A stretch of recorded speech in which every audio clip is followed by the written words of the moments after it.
Welcome everyone to session 3 of Founder Basecamp. In our first 2 sessions, we've covered idea validation and go-to-market strategies. Today, we're diving into fundraising fundamentals, a critical aspect of turning your startup vision into a reality. By the end of today's session, you'll hopefully understand different funding sources, learn how to craft a compelling investor pitch, and gain insight on handling investor questions effectively. This knowledge will be hopefully invaluable as you prepare for our pitch competition in week 5.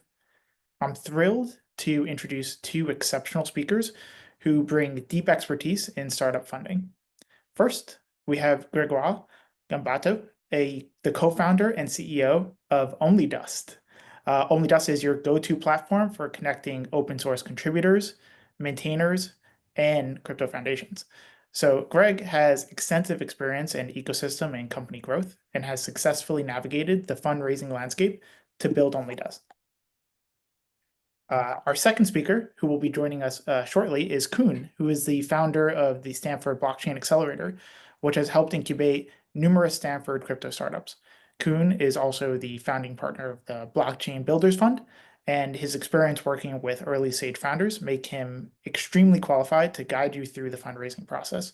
So without further ado, I'll hand it over to Greg to share his insights on fundraising fundamentals from the founder perspective. So Greg, the floor is yours. Hey, it's me. Oh yes, so yes, happy to meet you guys. If you have questions, don't hesitate, in the Q&A, or you just can ask in the chat if you want. Maybe it's easier. We are like 45 people, so it works this way. It's perfect. So just ask question when I talk, and I think for you it's very important. If you have something in mind and you want to just confirm your language. Yes, I'm trying to speak English. Zoom, sorry. It doesn't know. Zoom is like, are you speaking French or English? It's unclear. No, I'm trying to speak English. Really cool glasses. Thank you. So yes, don't hesitate to ask questions. So yes, I'm Greg. We can say serial entrepreneur. So I have funded my past company. It was a growth agency. We are going through from 0 to 3 million in annual revenue in 3 years. 40 people. I have sold it like 3 years ago. And Franglish, exactly. The French way to speak English. And yes, and this company I've raised like 10 million, $2.5 million dollars at a 10 million valuation. So it was a pre-seed round. So I have raised this in 1 day. So it was pretty fast. And after that, pre-revenue, I have raised with Fabric VC. You know them. I think they have invested in like $7 billion company at $20 million valuation. So we didn't have revenue at this time. I am preparing for a new round. So yes, we are recording. And so yes, normally I'm great at fundraising. In total, I was raising like 8 days in total with this company, and we have raised like 6 million. Now we have valuated far more because we did like 4 million in revenue last year. So we are growing pretty fast, and it's pretty cool. So I don't know like the exact valuation of the company right now, but it's between like 60 and 80 million dollar valuation. But we didn't fundraise a new round, so I don't know exactly. So yes. So it's my expertise in fundraising, and I've helped like some friends too. Like I'm business angel, so I've invested in a lot of company, and I've helped a lot of friends to fundraise with sometimes unconventional tactics. So I will try to explain to you like how it works and the best way to fundraise. So I will go through basics and with more advanced stuff. So I have 15 minutes to do that. So I'll try to be short. And as I said, don't hesitate to ask questions. And for people who are not asking, these glasses are a great like hack in life because people can recognize me very easily. And if I am at a conference, sometimes people are like, "Oh, it's a guy with the glasses," and they told to me. And it's very, very useful as a person to have something to help people recognize you. So it's a great hack if you want. You can choose something else. It can be a hat, or it can be a shirt, or it can be something else. But the glasses, it's working very well. And I need glasses, so for me, it's great. So I will share you my screen. Let's go. Can you see? Yes. Can you see my slides or not? Yes. We can. They look good. Yes. Yes, thank you. Let's go. So fundraising strategy, early stage playbook. So I will be fast. So ask questions at the end. I can't see your questions now. First, why now? So it's very, very important to ask yourself, like you are reading the slide now, I know that, but listen to me. Why now? Why it's important for people to invest in your company right now? And I think it was one of the most important thing. It's like, why did you launch the company this year or not 2 years ago or not in 2 years? And I think it's very, very important. So you can explain that with a technology shift, a behavior changes, regulation, anything, something that is opening the market. And to be honest, I think for me, it's one of the most important thing for VCs to understand. Because if you're like, it could have been possible to launch this company 5 years ago, like for them, it can be a red flag. It can be why if it was possible to launch this company 5 years ago, if nothing has changed, why are you launching this now? So I think it's the crypto space. We have a lot of changes, but in the world in general, it's the same thing. So, for example, if you can't explain why you are launching this company because of AI, for example, you can say, "Oh, breakthrough in AI" or something like that. It's very complicated. So, yes, ask yourself why now, and you have to explain this clearly to VCs. Second thing I see, and I think it's a massive problem. A lot of people are unable to show a massive opportunity. So you have to show, and you have to be very, very, very ambitious. I have seen that so many times, or like, oh yes, I want to launch, for example, an app that is doing this or this. No, show ambition. Be like, my vision. It's, for example, for OnlyDust, today it's a place where we can do some matchmaking between like open source contributors and maintainers. So it's that simple, you know. But the vision is to solve the problem of open source collaboration. So it's not just a matchmaking platform. We want to solve the problem of open source collaboration. And open source collaboration, it's a big problem. And you have like 10 of millions of developers, and we want to solve this. So we show that we have a massive opportunity, we have a stellar ambition, and we begin with something very simple, that is matchmaking in the blockchain open source community between contributors and maintainers on open source projects. But even if your MVP is simple, your first product is simple, you have to show this ambition. And I was reviewing decks, so pitch decks from people from the program, over people in the last few days. And I think the lack of ambition for me was a big problem, because you are just pitching your current product. You are not selling me your vision. So be very careful with that. And you can say just, oh, I want to build this on Starknet. Yes, you want to build this thing on Starknet. It's your MVP. But what's your biggest vision? That's your bigger project.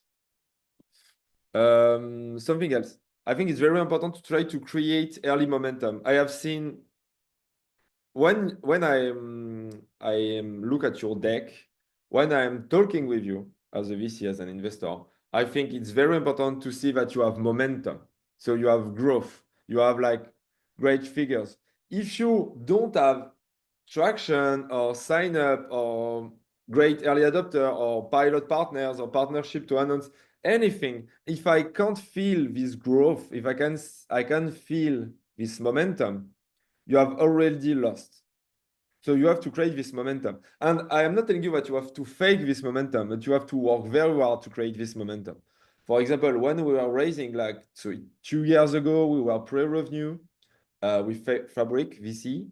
I was just like trying to sign a lot of contracts just at this moment. We are fundraising, and I was trying to align all my contracts for this moment, and just to have more users. And I think it's a common thing. It's pretty funny, by the way. For a lot of startups, they fundraise, and after their growth, like their growth trend is flat. So they're doing this, they fundraise, and suddenly for 1, 2, 3 months, it's flat. It's normal because you are just pushing everything at the maximum speed to create this momentum before fundraising. So yes, if you're just 5 user, 8 user, 15 user, you need to demonstrate growth. And if you can't demonstrate this momentum, this growth, it can be anything like user, waitlist, retention, conversion, something growing fast, you have lost. So I think it's the most important thing. So why now? And create momentum. So just think about momentum. Something you can do, and to be honest, I think it's not the most important thing. I'm just putting this as a counter example.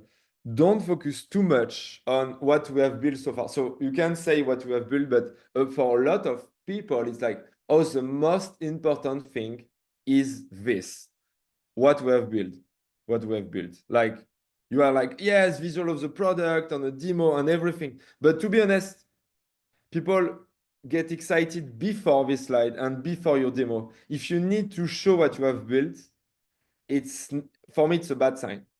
Normally, people get excited and they check what you have built at the end because they're like, oh, it seems great. I just want to check to be sure.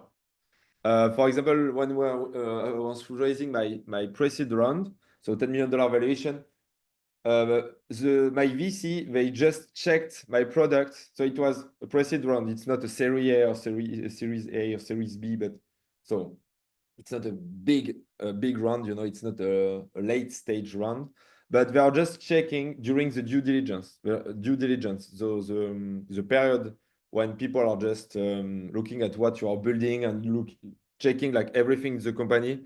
And so if they want to be sure that you are legit, it's a due diligence. They are checking. So don't talk about your product too early, and it's not the moment, it's not the most important moment. So what we have built so far, except if you have a very like a aha moment, for example, if you are an app for teenagers and you have a very special experience. But to be honest, I think it's not very important in the crypto space. It's important, but if you think that it's the most important, you are losing. So same with building this. I think it's very, very important to have like founders, key advisor, or if this team is the one to win. But if you are pretty early and you are not a repeat founder, you are not from OpenAI or Google DeepMind or anything, just keep it simple. And if your team is not like incredible, it will not be the most important slide of your pitch deck, and it will be not the most important thing. Just explain why you have this drive, why it's a great project for you, and but don't talk too much about this if it's your weak point. And to be honest, for OnlyDust, it was my weak point because I was like just selling a $3 million like annual revenue agency. So when you have created an agency and you want to raise for a product, it's a pretty bad sign. So I was pretty fast, going pretty. I was like, it's not very important. So it was just a very simple slide. I was just going through this. So with building this can be the most important slide if you are a very talented team and you are very well known in your industry. If it's not the case, keep it short. And last thing, after I will show you some examples. So creating FOMO, so it's fear of missing out. I think it's a very important stuff. First rule: if you want money, ask for feedback. You are never rising with investors. So maybe someone will contradict me. Maybe it's totally okay. But my opinion about this is that you're just asking for feedback to VCs. And sometimes they're like, oh, it's so incredible what you're building, can we invest? But if you want feedback, say that you are raising. People will tell you no and everything. But just ask for feedback. So my strategy, I wasn't rising, like I was just like, oh, I want your feedback on the stuff I am building. What do you think of this? What do you think of this? And you are never raising funds. You're not officially raising. You're just talking with people and be like, oh, I want your feedback. What do you think of this, of this, of this? And at a moment, suddenly, when you are talking with a lot of people and you are just telling them no, no, and no, suddenly you can be like, yes, now we are raising. And we have a term sheet. So a term sheet is like someone want to invest in your company or something. And something very important. So yes, I have just 15 minutes, so 2 minutes left. It's like when you want to talk with an investor to ask them for their feedback or something like that, it's very important to have a warm introduction. So cold DMing VCs, for me, it's a pretty bad sign for VCs, and they will judge you at they will judge you by like the introduction someone is making. So if they know something very well and they think this guy is great and he's introducing you to this VC, they will be like, okay, these guys are top notch. But if it's a poor introduction, so someone they don't know very well, or if it's just a cold DM, you are less likely to give a great first impression. And something at the end, but I think it's in the crypto space, especially, it's not the most important thing, but just normally in the normal world, you have to explain how you make money pretty fast.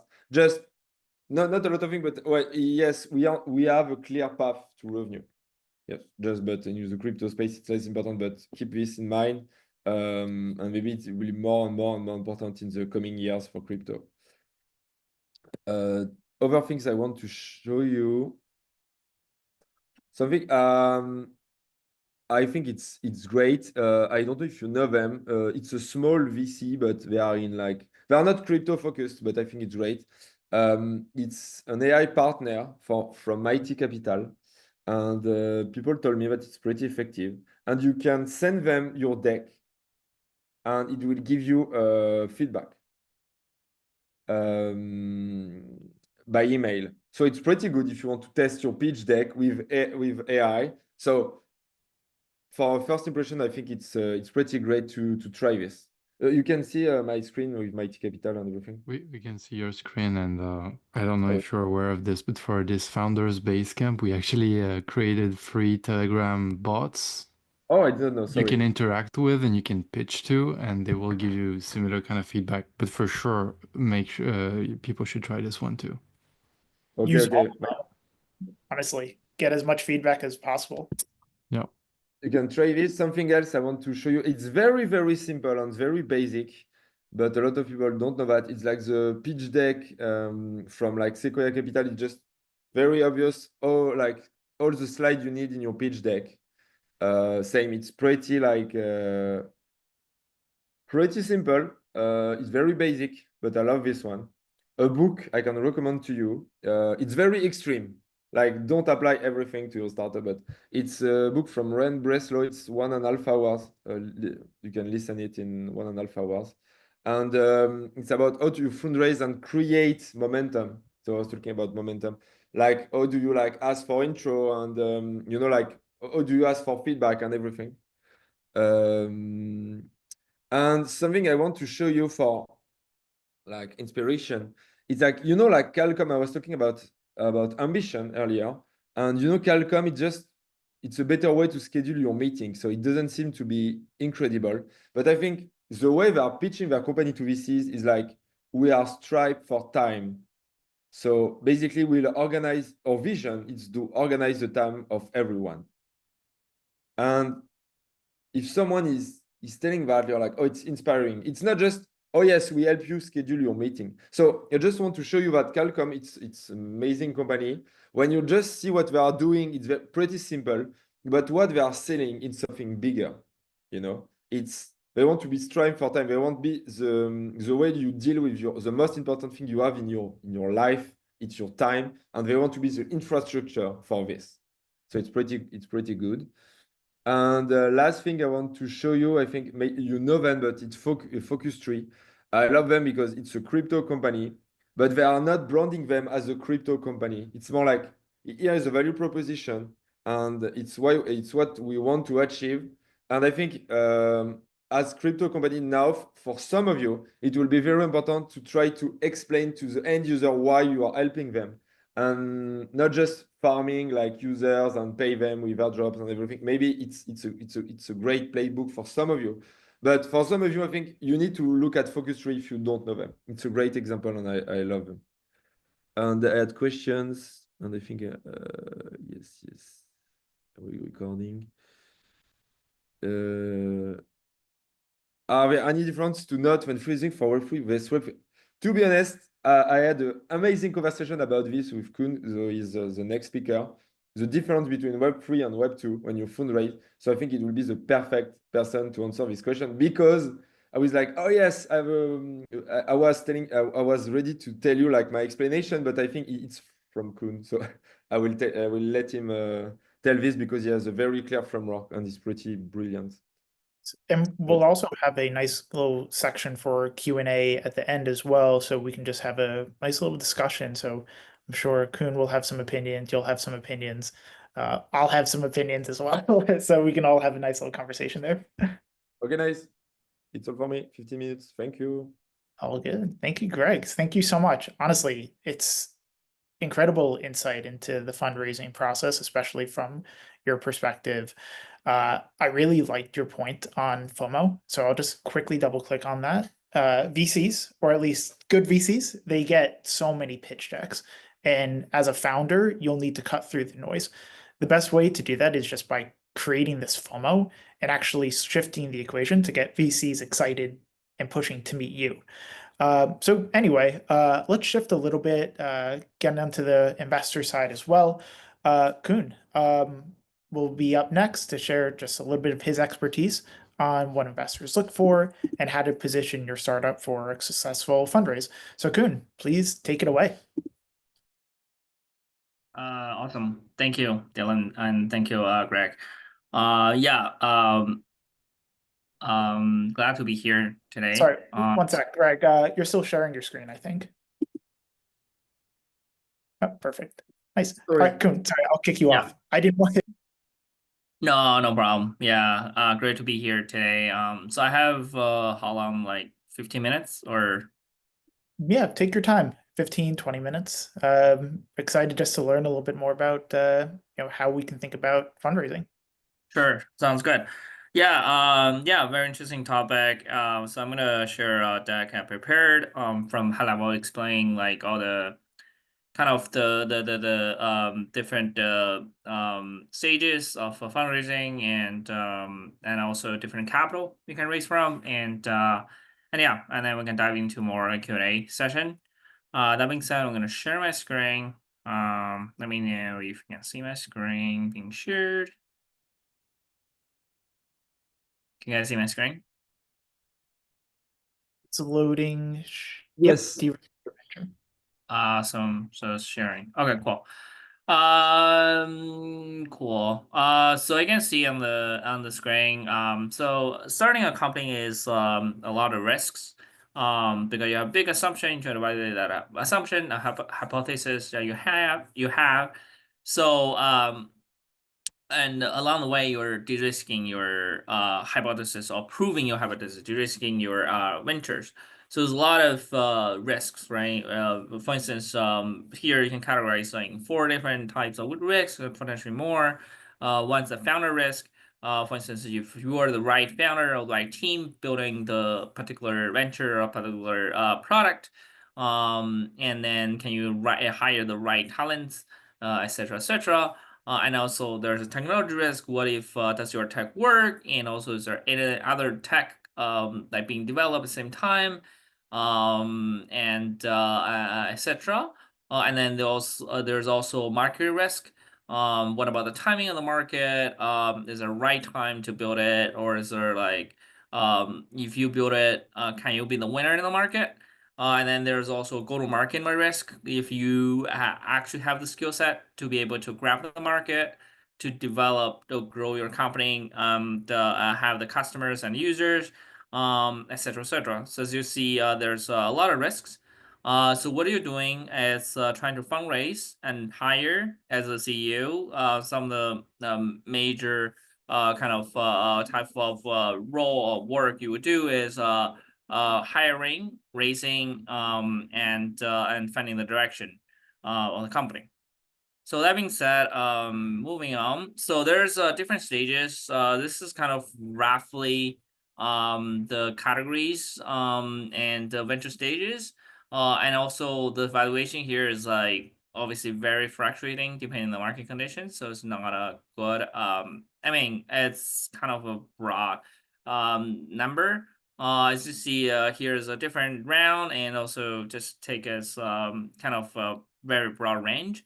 There's an angel round, pre-seed round, seed round, A round, B round, or you can TGE2 in the Web3 space. So in the Web3 space, you actually very easy to get liquidity, which means you actually don't need to raise that much capital, and you can just already have a token secondary market. Versus Web2, where you have probably keep raising because getting IPO at secondary market is like very hard. That being said, the range, like at the beginning, you actually don't have a price, which means you have a safe, in the like the previous round, like angel pre-seed and seed round, and also sometimes you don't need to have like one after the other. Sometimes you get lucky and someone VC or yeah, typical VC really like you might just skip the pre-seed round, just jump to the seed round that I've seen before as well, or the market is extremely hot and you can just skip and go to seed also. Some others have probably go through the every stage, so it depends on the situation. I'm not gonna go through all the details here, but you're gonna mention high level. As you can see, every stage you're trying to prove or de-risk yourself further. So the first stage, you have a lot of founder risk, a team risk, and technology risk. People don't know if you're the right team. People don't know if the right product. People don't know if the tech works, etc. So you're raising a bit of money to try to prove that you have the right team and you have the like right product and the technology is right. And later on, you raise further round, which is pre-seed and seed. After you have proven yourself as a right founder, you have seen some initial product market validation, and you're trying to now prove that you have the product right, but then you want to make sure the product fit the market. That's where you get to more like the seed round. As you can see, your hiring is like also more team members. At the beginning, you have only CEO and CTO, and later on you'll have more engineering team to develop product. And later on, as you get into the market and de-risk the market sector of the risk, you would hire biz devs and operations to handle more of the business side. And once you get to the A, like the deep water, get to the A round, if you get A round, sometimes like people TGE just around A round, some other folks raise Series A, then you have start to have the more of the community development, start to have, if you have a token, then you have a unit economics, etc., etc. Then that where your projects become more comprehensive, more complete. And then if you decide or you don't have a token route, you just have an equity route, then you potentially have profit, you don't need to raise more, or if you that's possible too, but if not, then you probably raise further round, which is Series B and Series C, and then obviously you hire more people. As you can see, more role got added to the team column. Moving on, the type capital. So high level, there's several type of capital. I will go through each one of them. So there's angels, there are KOLs, VCs, ecosystem funds, strategic investors, users, syndicates, etc., etc. As I mentioned, I'll go through each one of them. So really in the crypto space, the money can be cheap and plentiful, especially in the market during bull market, just because everyone, as I listed in the first bullet point, have money and they're ready to deploy. And also like the bull market token pricing to be higher. So like a lot of people actually, especially if they have a lot of token, have a lot of money, so they're ready to deploy. So really that time it's taking value added capital if possible, because mining will be cheap. And what is the value capital, added capital? There's several points here. For instance, value added capital, you really have signaling, which means you raise capital from them. It's has branding, right? I think as Dylan said, there's a lot of noise in the market. Like I think Greg mentioned also FOMO. So the thing is, there are a lot of noise. How do you stand out from the noise? That's very important. So if the particular capital raised from actually send some signal to market saying you stand out from noises, then that's meaningful. And if you actually as a team, you're from a top university, a top company, or etc., then could also send some signaling in addition to the VC you raise money from. And then so VC can do other kind of support, like back office support, like help you to hire key staff, and also help with the go to market, with customer, etc., all the business side of things.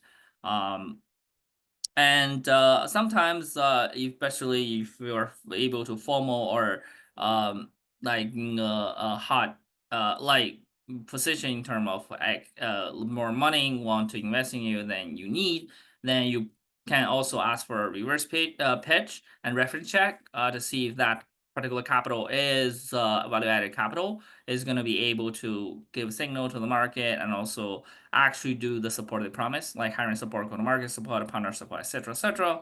And also don't rush for fundraising, especially closing. Ask for reference check, for learn about investors and the portfolio, etc. before you sign a term sheet and decide on which one to go to. It's very important to partner, especially early on of your venture, with value-added capital. Cool. So next, we'll go through each of them. As I mentioned, one's like angel investors. So I will list some bullet point and let you read, and we'll walk through some of the high level as well. So angels like very early, either just sometimes just rich individuals or experienced entrepreneurs. They're really the one that you can call for advice. A lot of things I listed here: tokenomics, pitch deck review, etc., hiring, etc. So they're good because they are really expert in certain field, and you can ask for advice for certain things. And then especially you can think about angel for particular gap you have in your team, or a particular experience you're looking for that you don't have in your team, a particular go-to-market or sectors expertise.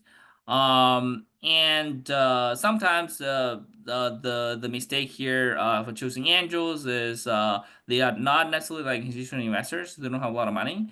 So sometimes they give you money and they bother a lot, which means, for instance, they give you 10K or 20K, that already mean a lot for them. But if you're raising a decent round, I don't know, like 1 to 2 mil, 10K or 5K is not a lot of money. But sometimes if they're annoying, they will actually get a lot of money. I mean, get a lot of your time trying to meeting with you, think your venture should go to different direction.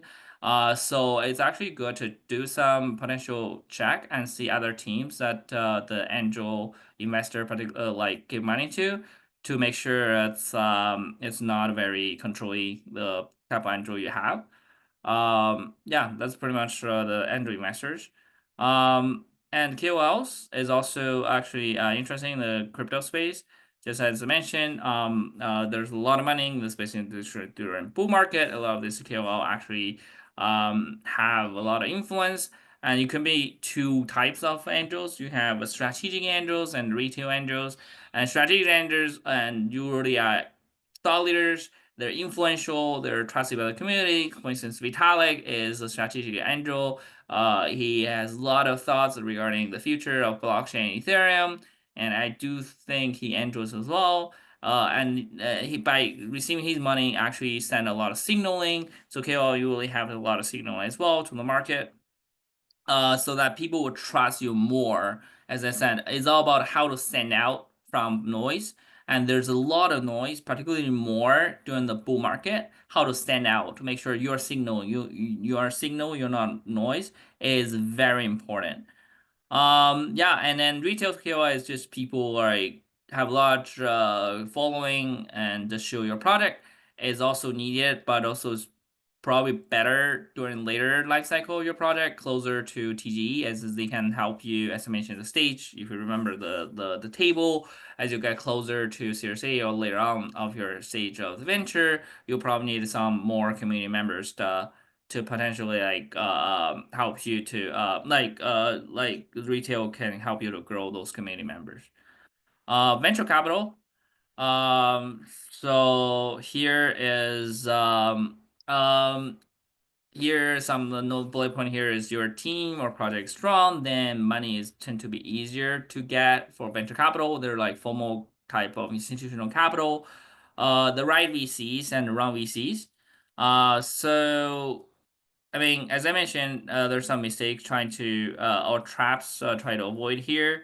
The right VC really add value or give signal into the industry and do a lot of support and a lot of trust and do not intervene, right? Same thing with Android, as I mentioned, but is much more annoying or it's actually much more disruptive. You have venture capital that micromanage or trying to intervene your business and an angel. So here, do a lot of reference check if you get a term sheet, and then check their program as well. The wrong VC will either do nothing or do too much. As I think actually doing too much is probably even worse than do nothing. They will try to intervene and tell you what direction you should go to and waste your time. And what VC look for is a bunch of different things. They look for like innovation in your business, in your team, and if it's a good product, then good model, business model, and then it's a good market. I'll go through as we're running short on time. So there are different tiers of funds. The higher tiers you are, obviously, you get money from. The higher it's all about signaling, right? How to stand out from the noises, especially in the bull market. So usually the tier one has this excellent signaling, means you actually a good team. You really deploy decent chunk of a fund and it can provide a significant technical and business HR support. But it's like there's some cons as well, right? As listed here, might give you more tempered valuations. And you want to have very selected tier one. It's really very hard to get, and they're not getting into more earlier round, like pre-seed and smaller rounds. They're really talking to you once you get to later stage. Usually like tier two or boutique funds are more value added and they're small. So they work with you more directly, more hands-on, and willing to give more valuations because they're they don't have a lot of signaling, and the con side is they're not as strong signaling. So given time, I just skip through a lot of bullet point here. And then the ecosystem fund is quite interesting. I think StarkNet actually have an ecosystem fund. The pro side of ecosystem fund is actually they provide a lot of resources, they provide a lot of connections, they care about long success of the project instead of just monetary return, which is what VC is looking for. So ecosystem actually want to help you. And they really involved in the board governance or the governance of their team. But the con side is you might just tie yourself into a particular platform and then might give you if that's the case might kind of tailor you or steer you to a certain direction that might not be optimal for your team. Ecosystem funds quite interesting and very specific, unique to Web3 and yeah. Strategics, high level is people who can potentially have a company have a synergy with you, can potentially acquire or acquire you in the future. Oftentimes is more like potential competitors or partners, which are value chain competitors. And they are want to invest because they want to provide more BD and support, but also they want to watch you to see how you're going and see your strategy. So it's like hate and love situation here. So you need to watch out for their terms and also some exclusivity in the term sheet in case in case they affect your business and independent decision-making process. So strategy is probably out of all the list of investor I listed here, the one you need to watch out for the most, since they're competitive or partner nature, so they might want some business, like a chunk of your business in the future. The last I think I have here is user and retail capital. So it's the best type of capital is actually the user of the product. But they tend to be more volatile and transactional, and sometimes they just want to dump the token to the market. And there's certain also regulatory risk if you have user involved, especially the US, if the users are actually retail users are not accredited investors. And there's a lot of tools out there for crowdfunding, as you can do eCall, Legend, CoinList, etc.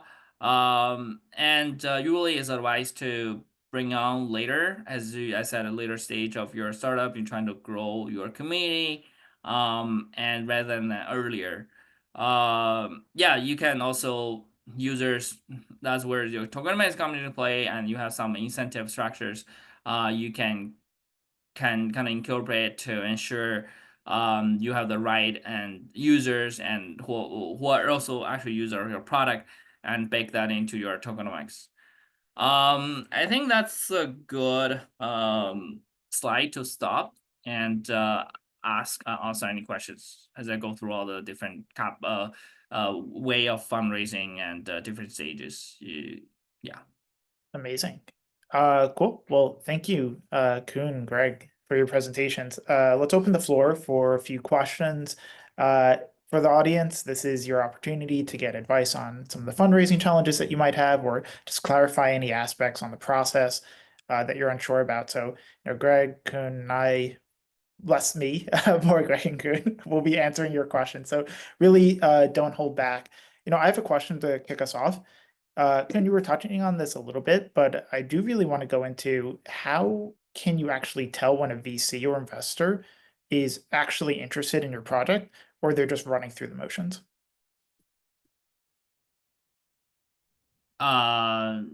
So yeah, one thing is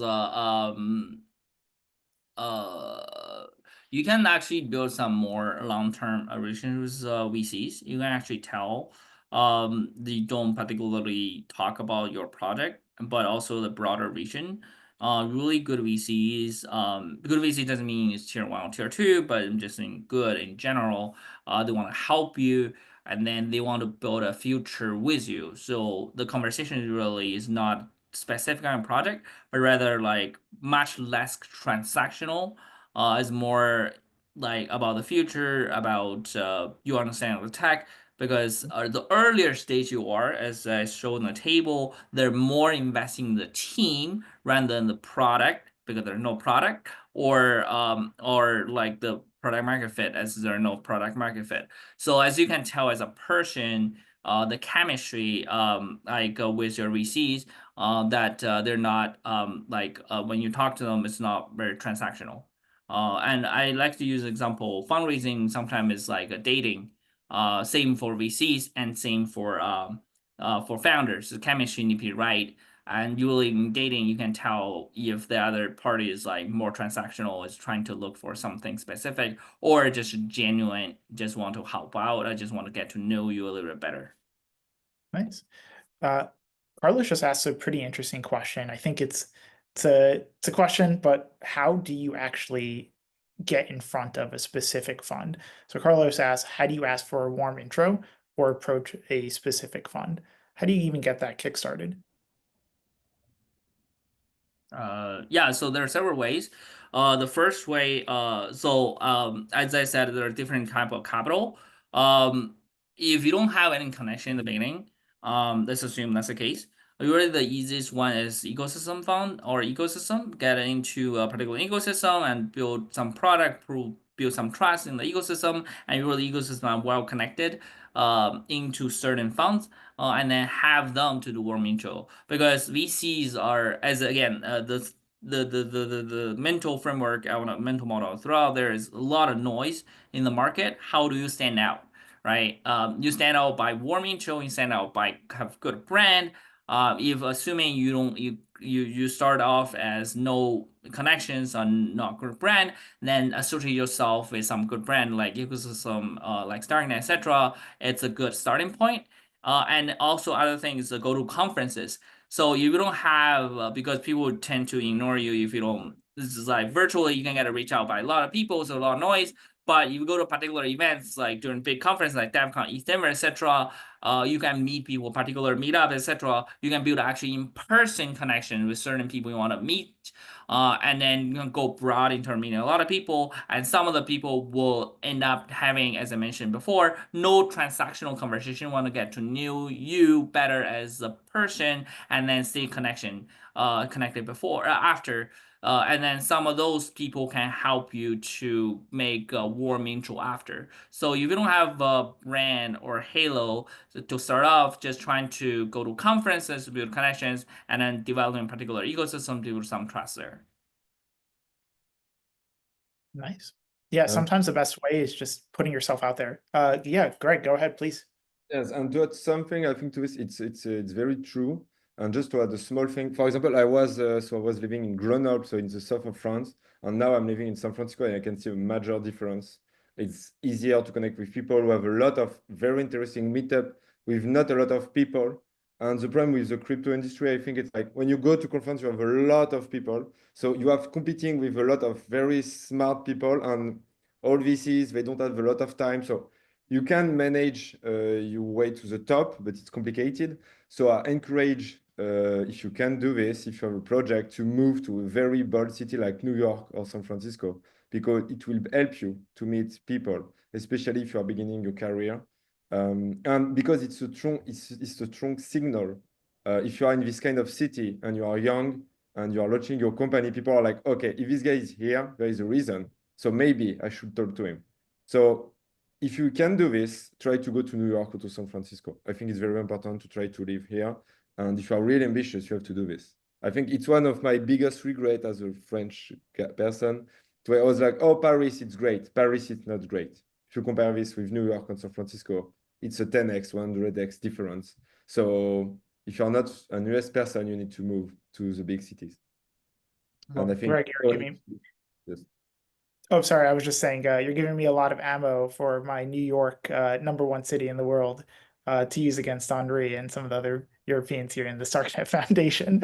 Onto some of the, Greg, you were mentioning this question during your presentation. I think it's a good one to have a nice little discussion between you and Kun. But what key differences should founders actually know about fundraising for Web3 companies versus traditional Web2 startups? I think one of the big difference, but I think Kun has more like knowledge on this, is like tokens.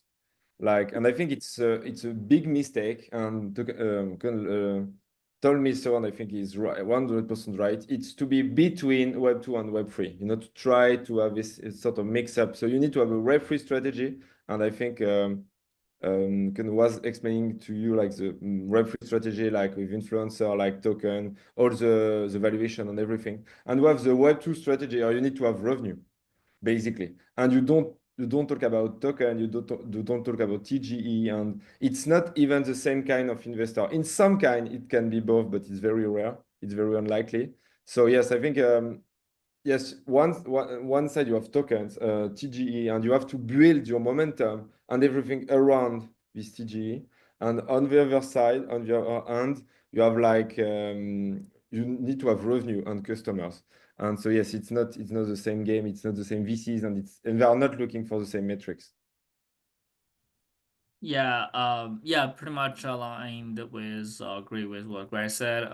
So I think Web3 and Web2 are, I think, very siloed, which means whatever like Web3 appreciates, not necessarily what Web2 appreciates, which means you might need to do double work, which means like whatever you can pitch for both, but whatever you pitch for the same startup, you probably need to have a different content. They care about different things. Web2 is more traditional. They probably go through the normal stuff. And then they probably care a little bit more about the governance of the startup, etc., etc. They care much less about token. Sometimes they cannot even hold tokens, right? They be worried or concerned once they heard the word token because they can't hold it legally. Web3 is much less. They care about community much more than the Web2 VCs. But yeah, I said as before, you need to tailor your pitch to different people. Yeah, that makes sense. And I think it's just finding the right VC that is appropriate for your type of project as well. If you are a consumer type project in Web3, you're probably not going to get much traction from a private equity industrials type of player. That's a very on the margins type of example, but really kind of positioning yourself in terms of who the right VC is, what they target, and spending your time focusing on them as well. So Leon Africa writes, many VCs want to see traction. How do you handle this in the early days? And he gives an example of supposing a set of project that has 25K in net MRR and 10% a month-over-month growth. What kind of numbers are VCs really looking for? And what kind of traction are they looking for in the early days?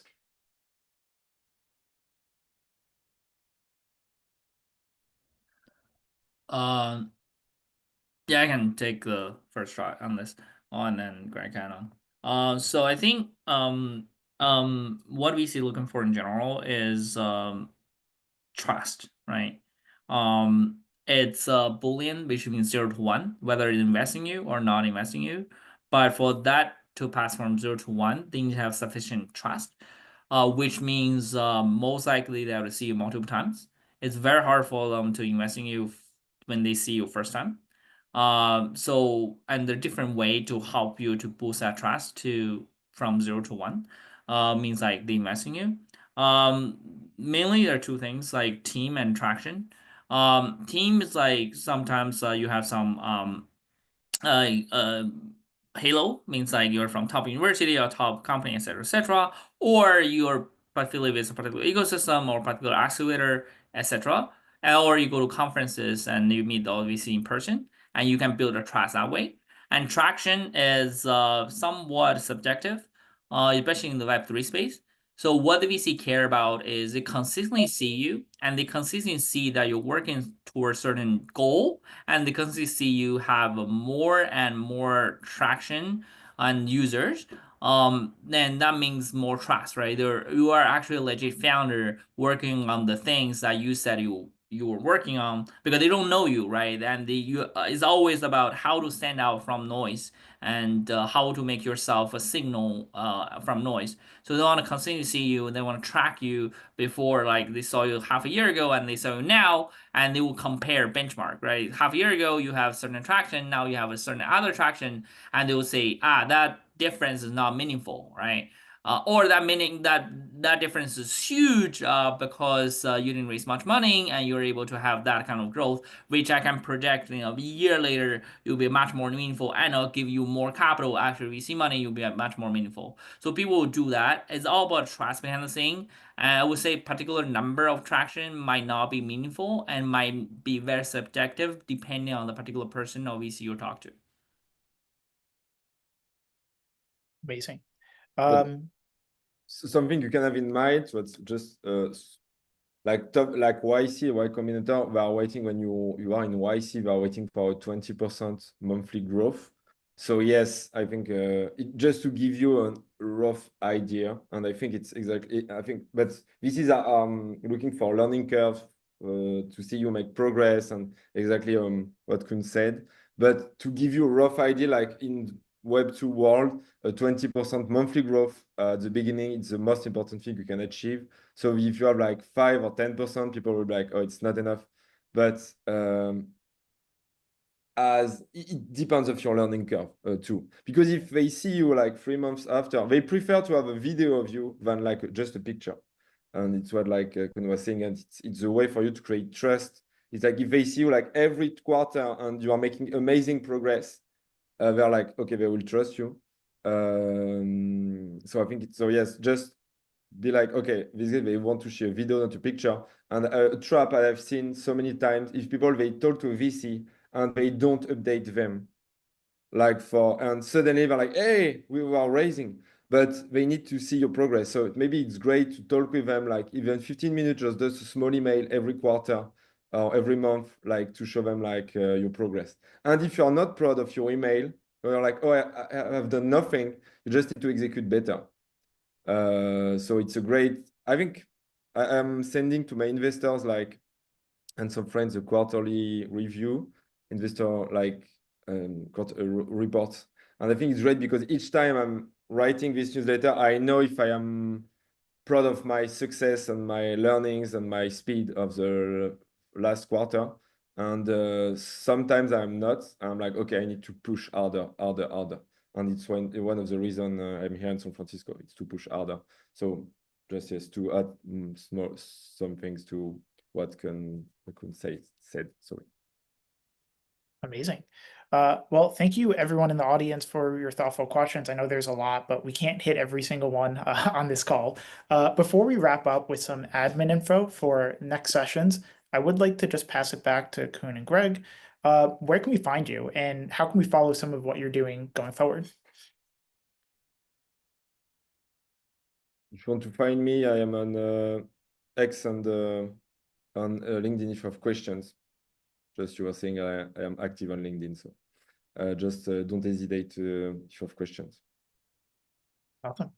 And Kun, where can we find you? I don't use LinkedIn that often. The X I just check and tweet a little less, but you can find me more on you can actually DM me on Telegram. I actually use Telegram more. And yeah, then LinkedIn. And I can share my Telegram here. Amazing. Thank you so much. So, let's all give Greg and Kun a huge thank you. Honestly, both of you, thank you so much for joining. This has been absolutely incredible. If anyone needs to hop, just given the top of the hour, feel free. I just have a couple quick important administrative updates. This will just last a few minutes. So if you're attending, feel free to listen because it will be important for you to build up your MVP and your proof of concept for the upcoming hackathon. But Kun and Greg, thank you so much. This was awesome and excited to dive into this a little bit more as well. So thanks again. Anyway, I'd like to share some quick, important administrative updates regarding the StarkNet Hackathon happening in May. This is a perfect opportunity for you to turn your ideas into an MVP or a proof of concept. We just announced the StarkNet Hackathon Reignite yesterday on Twitter, so you guys should check that out. And to help with turning your ideas into fully functional products, we are actually creating a public Founder Basecamp product dashboard to connect you, the idea, the non-technical founder, with talented developers from our developer Basecamp community who can help bring your vision to life. So here's how it works. You'll fill out a short form with your idea, the skills you're looking for, and your current needs. And then your submission will automatically appear on a public dashboard that talented developers can review when looking at projects to join. Why should you participate and why should you go about this? Well, it's to quickly match you with developers who are excited about your idea.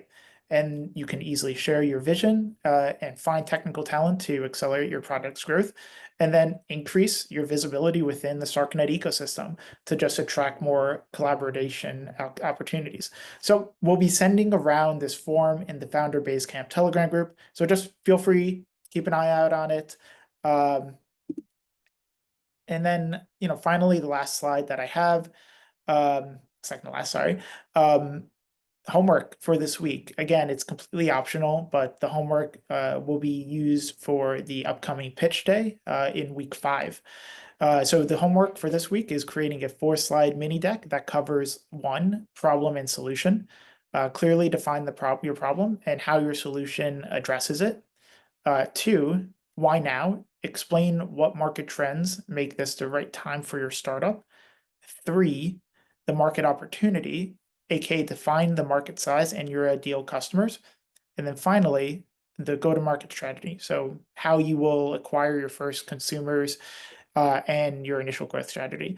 A lot of this is building off of prior homework assignments. There's a method to the madness here. As always, use the Telegram bots to just get feedback on your work.